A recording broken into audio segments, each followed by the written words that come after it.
Bon, bah écoutez les amis, bienvenue dans cette nouvelle vidéo critique mais également théorie concernant l'épisode 4 de Hawkeye. Alors pourquoi pas une simple vidéo critique et analyse comme je fais un petit peu d'habitude, parce que je me suis rendu compte que finalement à chaque vidéo je théorisais beaucoup sur la suite, donc j'appelle ça maintenant critique et théorie. Et surtout aussi parce que comme je sors pas la vidéo directement après le film, vu que je travaille désormais, et ben je peux pas faire juste critique, donc du coup je fais critique et théorie. Je trouve ça plus pratique, plus simple et plus efficace pour moi. Donc bah écoutez, bienvenue dans cette nouvelle vidéo critique et théorie. Donc concernant Hawkeye épisode 4, on va en discuter, on va voir ce que j'en ai pensé. D'ailleurs ce que vous en avez pensé ça compte aussi, donc n'hésitez pas à me le mettre en commentaire. Et puis bah ça m'intéresse de fou, donc on est parti pour cette petite critique et théorie de l'épisode 4.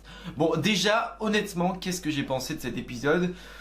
J'ai bien aimé, c'est un peu dans la lignée de la suite, même si c'est pas mon préféré. C'est vrai que les anciens épisodes m'ont plus hypé, etc. Ce que je trouve un petit peu dommage avec cet épisode-là, c'est peut-être qu'on a perdu ce côté où on avait envie de théoriser, ou qu'on avait envie de théoriser pour les épisodes d'après, un peu ce que je disais, qui est un petit peu la flamme en vision qu'on avait eu, où on théorisait pour chaque épisode. Ok, je trouvais qu'au début on avait des petites théories, etc. Moi, qu'en vision, on arrivait quand même à théoriser exprès, enfin pour les prochains épisodes. Et j'avoue que cet épisode-là, ça n'a pas été un épisode riche en théorie pour la suite. Peut-être que s'ils n'avaient pas dévoilé qui était caché sous le masque avec la vision nocturne, on aurait pu théoriser. Bon, ça l'a pas fait parce qu'ils sont dévoilés directement qui c'était. Je pense qu'ils auraient dû nous dévoiler dans le prochain épisode. Ça nous a permis justement de tenir la hype. Et bon, ils l'ont pas fait. Bon, c'est pas très grave non plus. L'épisode reste correct. Ce que j'ai trouvé, bon bah super cool. On va rentrer dans les vifs du sujet, mais la liaison Kate-Hawkeye, c'est pour moi une grande réussite pour le moment. Après, dans ce qui est élément nouveau, honnêtement, j'ai bien aimé la mission justement du fait que Laura, donc la femme de Hawkeye, puisse un petit peu interagir et servir un petit peu de secrétaire geek dans le rôle dans le travail de Hawkeye. Justement, elle lui donne des infos, elle appelle quelqu'un, etc. D'ailleurs, par contre, très bonne question, à qui appartient cette montre? Parce qu'il dit, bah c'est peut-être à lui, ça doit être la montre peut-être de Laura, pas qu'on la trouve, etc. Il fallait qu'il la récupère, sauf que du coup c'était trop tard, justement parce que sur le carnet il y avait marqué Clint, Laura, etc. Et que c'était Maya Lopez. Mais voilà, gros point positif pour moi, forcément l'apparition du nouveau personnage, donc Yelena Belova, c'est la sœur de cœur entre guillemets de Black Widow de Natasha Romanoff. Pourquoi elle est là? Donc pour ceux qui n'ont pas vu Black Widow, en gros en scène pas générique de Black Widow, on a Yelena qui a été recrutée par la comtesse Valentina, celle qui a également recruté US Agent dans Falcon de Winter Soldier, et elle pense que Black Widow, donc Natasha Romanoff, est morte à cause d'Hawkeye, parce que c'était les deux seuls à être sur le lieu, et il est revenu seul, donc personne n'a de preuve de pourquoi elle est vraiment morte. Bien sûr seul Hawkeye le sait, et nous on sait en tant que spectateur aussi que c'est pas Hawkeye qui l'a tué, mais voilà, elle pense que c'est Hawkeye, enfin c'est Clint qui a tué sa grande sœur, donc forcément elle veut lui péter la gueule, et donc elle est intervenue dans l'épisode 4, dans ce fameux épisode 4. Je pense que de toute façon le côté un peu néfaste de Yelena va pas rester très longtemps en tant qu'antagoniste. Elle ne va pas rester très longtemps, en tout cas je ne pense pas. Elle va très vite se faire persuader par Clint, même si je pense qu'elle restera en tant qu'anti-héros. Moi, je pense pas qu'elle rejoigne un peu comme Black Widow les Avengers, etc. Je pense vraiment qu'elle restera en tant qu'anti-héros, et je pense que justement la comtesse Valentine, elle va peut-être pas construire les Thunderbolts, mais vraiment un truc différent, genre un mélange de Thunderbolt, de Dark Avengers, etc. Un truc spécialement de anti-héros. Genre là pour le moment on a Yelena et on a US Agent. Je pense que Maya Lopez sera et fera partie de la team que la comtesse Valentina est en train de recruter. Alors je sais pas pourquoi, mais je sens que Echo aura bien, donc Maya Lopez aura bien un petit rôle dans cette petite tribu.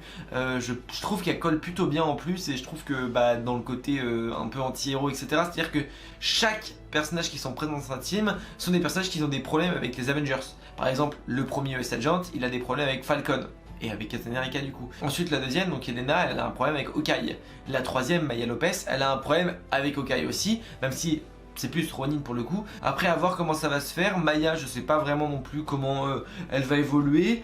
Et on apprend aussi dans cet épisode là, donc c'est une des choses qu'on apprend dans cet épisode, c'est que Jack Duquesne est bien un des boss des gangs des Survettes.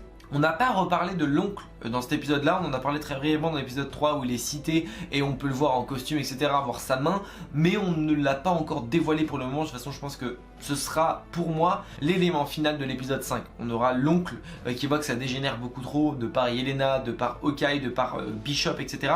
Et que justement l'oncle il va péter un plomb et on va le voir se retourner en mode on va gérer le problème. Il va être sur son fauteuil, il va parler au départ et à la toute fin il va se retourner, on verra son visage, on va comprendre que c'est bien Vincent D'Onofrio qui est dans le rôle du Caïd et que c'est bien le Caïd du coup qui est présent. Peut-être un teaser pour Daredevil, même si j'y crois très peu, j'y crois plus Daredevil pour le coup, pour plus Spider-Man No Way Home. Mais d'ailleurs quelque chose qui est pas à négliger, c'est que Hawkeye épisode 5 sort donc mercredi prochain, et mercredi prochain c'est également la sortie de Spider-Man No Way Home, ce qui veut donc dire que on pourrait potentiellement avoir l'arrivée de Daredevil dans No Way Home et du Caïd dans Hawkeye, ce qui veut dire que les deux colleraient absolument parfaitement parce que les deux sont complémentaires, étant donné que les deux font partie de la série Daredevil sur Netflix et qu'ils ont été ennemis l'un et l'autre.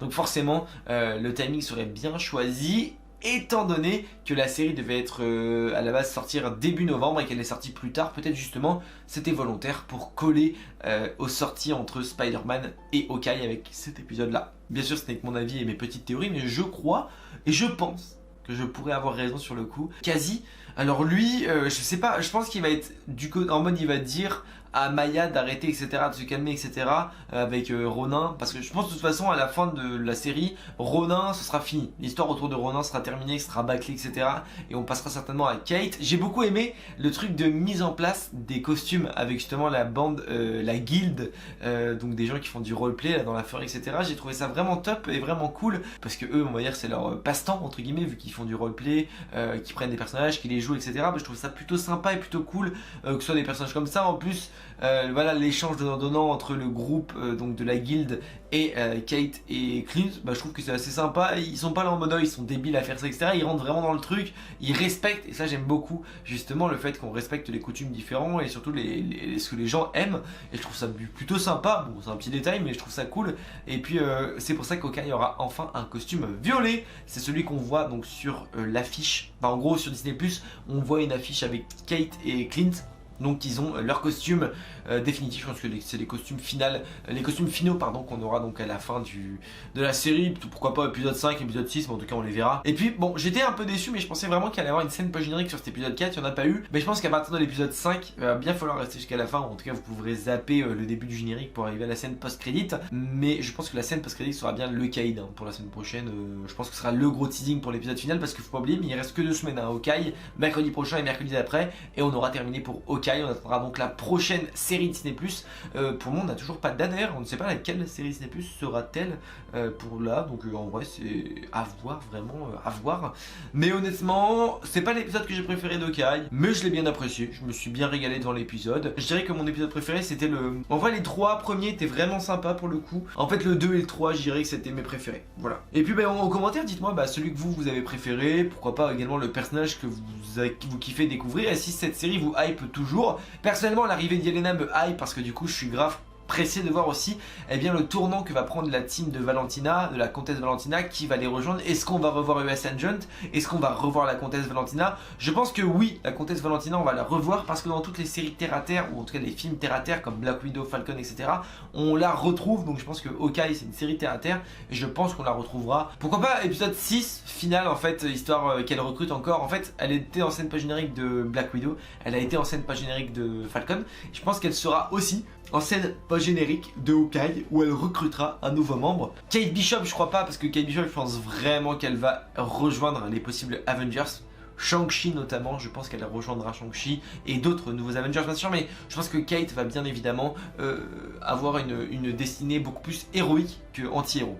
Écoutez les amis, je pense que j'ai fait un peu le tour de l'épisode et surtout de ce que j'en ai pensé. Voilà, la mission dans l'appartement aussi, donc avec Echo, etc.